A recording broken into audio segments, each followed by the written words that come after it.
so this is called Inari sushi. It is sushi rice inside a tofu wrap, and we got the one with beef. It's cold. I did not expect that. I would have rather it been hot, but see how it is. It's good inside. Yeah, it's pretty good. I just wish it was hot. Yeah. So I got bacon wrapped rice with the cheese on top. You put the cheese on and then you use like a gas heater. Whatever those things called. Blowtorch? Yeah, blowtorch. Just okay? It's just okay. It's good. But just okay. Okay, we're now at Fushimi-Inari Shrine. This is pretty much the #1 tourist site in Kyoto. It's #1 on TripAdvisor at least. Inari is the Japanese fox goddess, and this is the head shrine for over 40,000 shrines in Japan. Pretty grand entrance once we get here.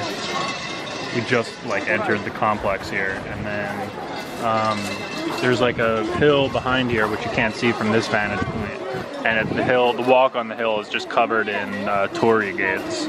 So Which we're gonna are these right here. Yeah. So we're gonna kind of browse around in this entrance area here, and then start walking up the hill. Not sure how long it takes to do the entire walk. We're not sure if we're gonna do the whole walk or not. Really crowded here. Apparently, obviously, the higher up the hill you go, the less crowded it is. So yeah, so far pretty impressive. Except for the street food on the walk-in, not very good. I ended up finishing the bacon wrapped rice, and I don't really feel too good right now. That was really not good. It was like the most tasteless bacon I've ever had. Yeah, like the first couple bites were okay, but I just ended up eating it because I didn't want to hold it in my hand because I know there's not going to be a trash can around.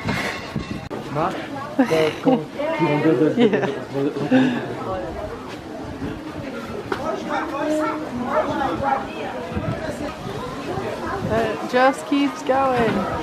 Now we're in some that are a little bit smaller.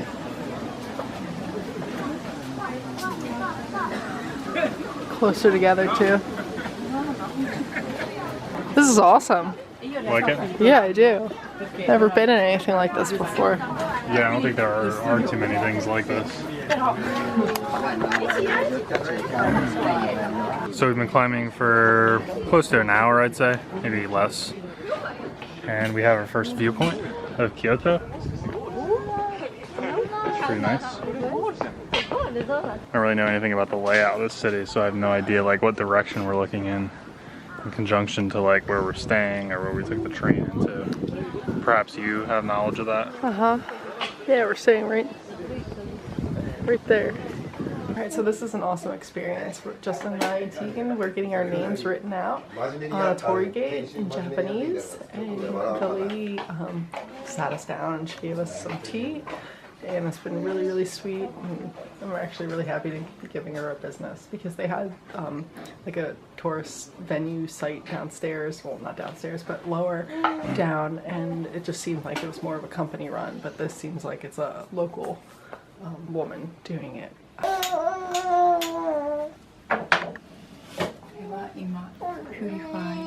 we're back at the chocolate shop for the second day in a row, and much to Kristen's dismay, no more free samples.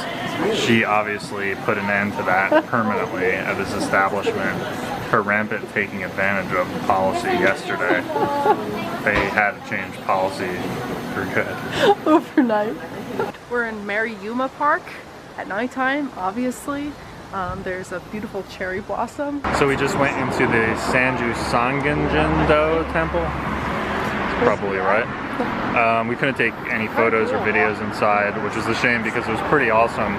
It's known for, it has 1,001 wooden carvings of Kannon, and Kannon was the goddess of mercy. And it was really cool. They were kind of like arranged very geometrically, and it took us about, what, 15 or 20 minutes to walk through. Yeah. Very really pretty. It's not in bloom, but it's still exquisite, bright green, so I'll down with that. So we're now at the Kinkaku-ji temple. This is the temple of the Golden Pavilion. It was originally built as a retirement home for a shogun in the 14th century, and his son turned it into a temple. It was burned down in the 1950s by a monk who was obsessed with it. So I guess this is the reconstruction. I'm pretty sure this is what it originally looked like, although this isn't the original structure. But nonetheless, it still looks really nice along the lake here, or the pond, whatever it is. It's extremely crowded. Over there is a little bit better of a view, but it's like shoulder to shoulder. You have to bump your way up front to get a little view of it. So we figured this would be the better spot for the picture, or for the video. And this is kind of the first part of the whole complex here. We just walked into the entrance. So after we leave here, we're going to walk around the rest of the grounds and see what else there is to see, although I think this is kind of like the main thing to see here. Okay, so we are now on the backside of the Golden Pavilion.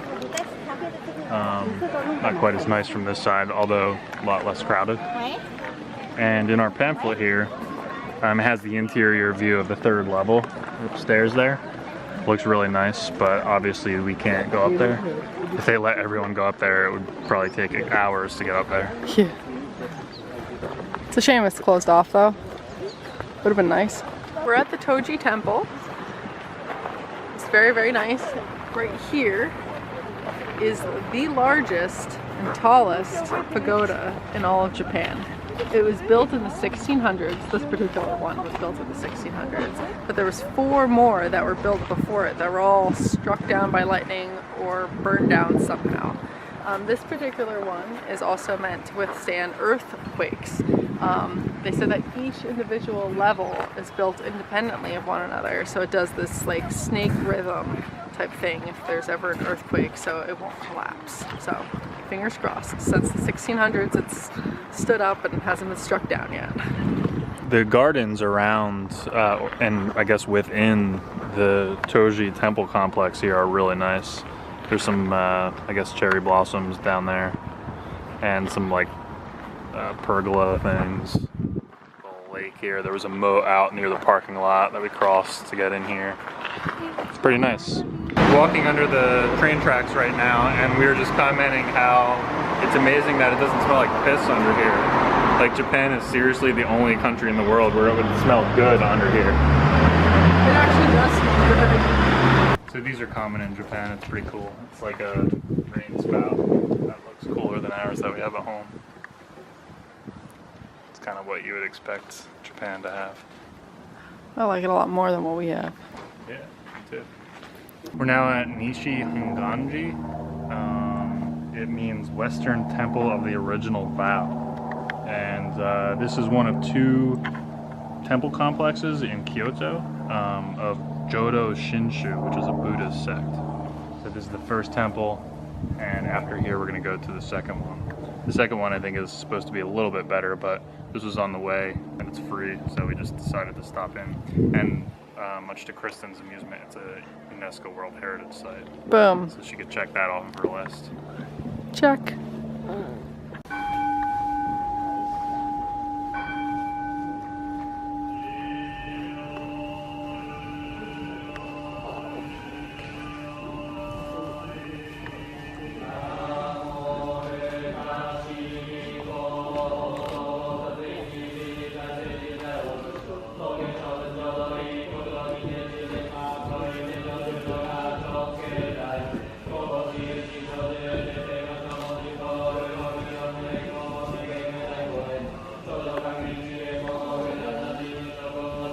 Alright, we're now at Higashihonganji, and the structure behind me is called the Founders Hall, and it's said to be one of the largest wooden structures in the entire world. And it has a capacity of 5,000 people. So this wooden sledge here, they use this to transport the timber for this place through the mountains in the snow. And it says a lot of people died in that process, so Sure. this is kind of here as a reminder for the great sacrifice. Wow. I mean, some of these wooden beams are just gigantic. So this is one of the many hair ropes that were made. At the time, rope was not very good quality, so hair was preferred. and it was all donated by people who wanted this hall to succeed and to last. So these current halls that are here now were rebuilt in 1895 after they were destroyed 4 times. It doesn't say how they were destroyed, the previous ones, but we're guessing lightning strikes, typhoons, or earthquakes. Yeah. Alright, we're now inside the Founders Hall, and inside here is what holds 5,000 people.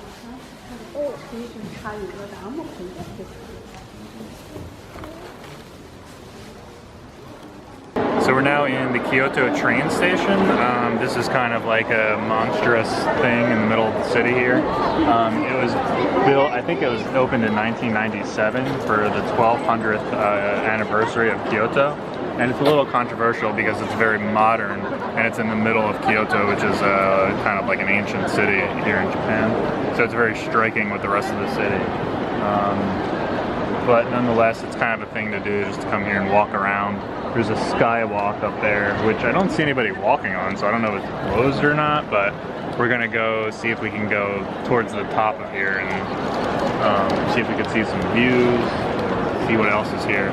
We also have to take a train back to our room from here, so we're not only here to see this place, but now that we're here, we might as well see it. Awesome. It's a seating area. I guess they have shows here every now and then. She has like a billion bubbles in her mouth. Oh. Keegan. Are you singing? Alright, so we're now at the Sky Garden on top of the train station.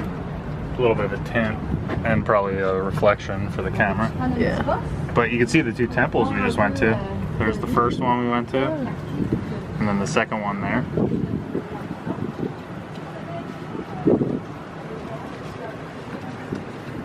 Awesome. During the Skyway. And I did it. Skyway. Kind of weird that it has like hours of operation. Why did they close it? So it's another ramen vent or ramen computer screen ordering service. Do you want 2 of those? You don't want the ladies set?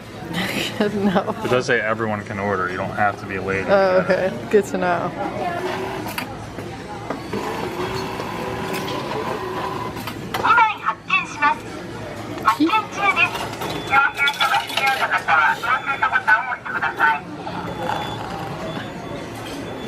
Did you just bow? That was a shit bow.